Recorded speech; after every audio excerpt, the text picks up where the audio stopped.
लेकिन एल की एंट्री ने उनकी टेंशन को बढ़ा दिया। लाइट अपने फादर से पूछता है कि अगर कीरा को पकड़ लिया तो उसके साथ क्या किया जाएगा। लाइट के फादर कहते हैं कि आधे लोग कहेंगे कि कीरा को फांसी की सजा होनी चाहिए, जबकि आधे लोग कहेंगे कि आखिर इसने ये सब कुछ कैसे किया, इस बात पर रिसर्च की जाए। ये सुनकर लाइट की टेंशन और ज्यादा बढ़ जाती है। फिर ये सारी बात वो मिया को भी बताता है और उसे कहता है कि अब हमें ये सब कुछ स्टॉप कर देना चाहिए, क्योंकि एल के शक के दायरे में बहुत सारे लोग थे जिनमें लाइट भी शामिल था, क्योंकि वो अपने फादर के डाटा को इजीली एक्सेस कर सकता था।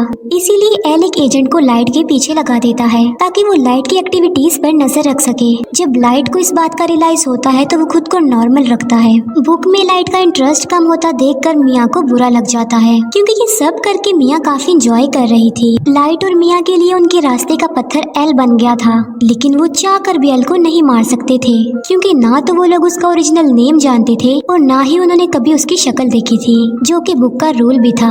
लाइट और मिया इस बात पर डिस्कस कर रहे होते हैं कि इस बुक में उन सारे एजेंट्स के नाम राइट करने चाहिए जो कीरा को ढूंढ रहे हैं, ताकि बाकी डिटेक्टिव्स कीरा से डर जाएं और मजबूरन उन्हें इस केस को बंद करना पड़े। ये सब कुछ मिया करना चाहती थी, लेकिन लाइट ऐसा कुछ भी नहीं करना चाहता था, क्योंकि वो इनोसेंट लोगों की जान लेना नहीं चाहता था। इसीलिए मिया को भी लाइट की ये बात माननी पड़ती है और उस पर एग्री करती है। दूसरी तरफ एल को ये भी पता चल जाता है कि कीरा ने सिर्फ उन लोगों को अपना विक्टिम बनाया है जिन लोगों को टीवी पर दिखाया गया है, और कीरा उन लोगों को नहीं मार सकता जिसका फेस और नाम वो नहीं जानता। अब उस पर शक ना आए इसीलिए लाइट डिसाइड करता है कि वो कुछ दिन लोगों को नहीं मारेगा। लेकिन सडन एक इंसिडेंट हो जाता है। वो सारे एजेंट्स बिल्डिंग से कूदकर सुसाइड कर लेते हैं, जो कि इस केस में शामिल थे और कीरा को ढूंढ रहे थे।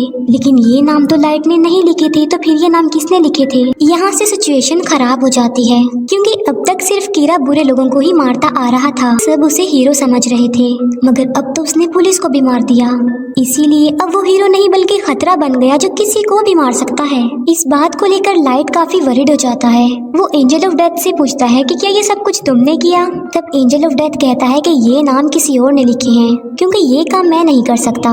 लाइट के फादर अपनी कॉन्फ्रेंस में कीरा को चैलेंज करते हैं कि इनोसेंट लोगों को मारना बंद कर दो। अगर हिम्मत है तो मुझे मारकर दिखाओ और सबके सामने आ जाओ। ये न्यूज़ लाइट और मिया भी देख रहे थे। गुस्से में आकर मिया लाइट को कहती है कि तुम अपने फादर का नाम भी लिख दो उस बुक में। मिया को कहता है कि मैं अपने फादर को कैसे मार सकता हूँ, तुम्हारा क्या दिमाग खराब हो गया है? एल और भी समझदारी से इस केस को हैंडल कर रहा था। वो देखता है कि अब लाइट के फादर को कीरा मारेगा या फिर नहीं, मगर ऐसा नहीं होता। अब क्योंकि लाइट के फादर नहीं मरते,